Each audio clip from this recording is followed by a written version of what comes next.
man, thanks for sharing that really great video on David Brainerd. Definitely learned a lot.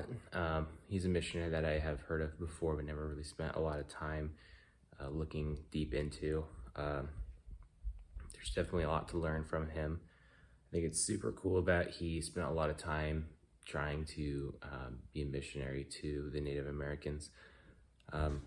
Myself coming from a Native American background, Blackfoot Native American, I think it's super cool, and I understand probably what a sacrifice that was for him, and how he probably became an outcast in many areas of life for doing that. At that time period, Native Americans were not really treated as equals, as we know, and from what history shows. I know from my great-great-grandmother, she was full Blackfoot Native American. And when my great-great-grandfather married her, who he was fully white, their family instantly became an outcast to others.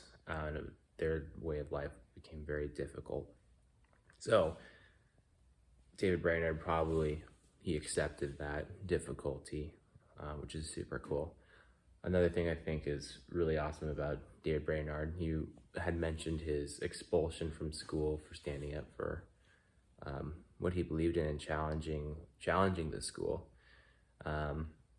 He was originally on a path to become a pastor. I think it's funny because it shows how good things come out of bad circumstances, how God used that expulsion to help bring him to his purpose of being a missionary. So I loved hearing that story and that part of it. But thanks for your post, and I found it very interesting.